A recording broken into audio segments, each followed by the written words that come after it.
ताडी दुकान बंद करण्यासाठी विद्यार्थिनी व विद्यार्थ्यांसह जिल्हाधिकारी कार्यालयावर राष्ट्रवादी कामगार सेलच्या वतीने जन आक्रोश मोर्चा काढणार। डॉक्टर गोवर्धन सुंचू। नीलमनगरचं ताडी दुकान हटवा। नीलमनगर या गरीब वस्ती भागात अलीकडेच सरकारमान्य ताडी दुकान सुरू करण्यात आलं आहे। हे तातडीने बंद करावं अशी मागणी राष्ट्रवादी काँग्रेस पक्ष शरद पवार गटाच्या कामगार सेलने केली आहे। हे ताडी केंद्र सुरू झालं त्यावेळी नागरिकांच्या उठावानंतर तत्कालीन जिल्हाधिकारी मिलिंद शंभरकर यांनी हे बंद केलं होतं। आता पुन्हा नवीन आलेल्या जिल्हाधिकाऱ्यांनी हे ताडी केंद्र पुन्हा सुरू करण्यास परवानगी दिली आहे। विरोध लक्षात घेतलेला नाही। हे ताडी विक्री केंद्र तातडीने बंद करा, न झाल्यास मोर्चा काढण्यात येणार अशी माहिती पत्रकार परिषदेत डॉक्टर गोवर्धन सुंचू यांनी दिली। यावेळी या भागातील नागरिक रमेश म्हणताटी, अंबादास पोतराज, विनोद कर्ली, प्रकाश अन्नम उपस्थित होते। आम्ही पत्रकार परिषद घेतलेली आहे। पत्रकार परिषदेचा मुख्य विषय नीलमनगर भागात गेल्या महिन्यात शासनमान्य ताडी दुकान चालू झालेले आहे। त्या ठिकाणी बंद करावा किंवा बंद व्हावा, त्या ठिकाणी ताडी दुकानच नको म्हणून त्या भागातील सर्व नागरिकांचा प्रचंड विरोध आहे।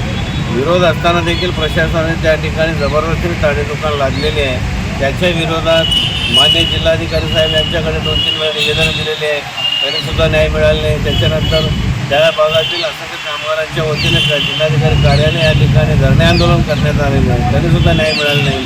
त्यानंतर राज्य उत्पादन शुल्क यांच्याकडे निवेदन दिलेले आहे, तरीसुद्धा न्याय मिळालेला नाही। आणि त्यानंतर 28 तारखेला सह्यांचा मोहीम घेऊन 500 लोकांचा सह्या जमा करून माननीय उपमुख्यमंत्री, मुख्यमंत्री, राज्य उत्पादन शुल्क मंत्री यांच्याकडे सुद्धा निवेदनाला पाठवून देण्यात आलेले आहे, तरीसुद्धा न्याय मिळाला नाही। यासाठी आम्ही आज पत्रकार परिषद आयोजित केलेली आहे, पत्रकार परिषद घेतलेली आहे।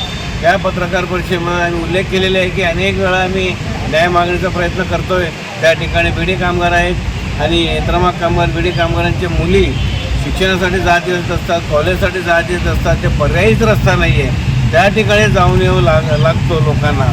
म्हणून त्या भागातील सर्वच नागरिकांनी तो ताडी दुकान आम्हाला नको आहे या पद्धतीने आंदोलन करीत असताना देखील प्रशासनाने दखल घेताना दिसत नाही। त्यामुळे आम्ही आज पत्रकार परिषद घेऊन आम्ही विनंती करीत आहोत, शहर प्रशासनाला विनंती करीत आहोत, त्वरित नागरिकांचा विचार करा, तो ताडी दुकान बंद करा, अन्यथा आम्हाला नाईलाज असतो। त्या ठिकाणातील कामगार आणि मजूर कामगार आणि तसेच त्या ठिकाणी कॉलेज विद्यार्थिनी, विद्यार्थी, महाविद्यालयीन विद्यार्थी याप्रमाणे असंख्य नागरिकांचा मोर्चा नीलमनगर येथून मान्य जिल्हाधिकारी कार्यालयात जनाक्रोश मोर्चा म्हणून आम्ही काढणार आहोत। या सर्व परिस्थिती शहर प्रशासनाची जबाबदारी राहील। जय हिंद, जय राष्ट्रवादी, जय महाराष्ट्र। नवनवीन बातम्या पाहण्यासाठी SB न्यूज चॅनलला लाईक करा, शेअर करा, सबस्क्राईब करा।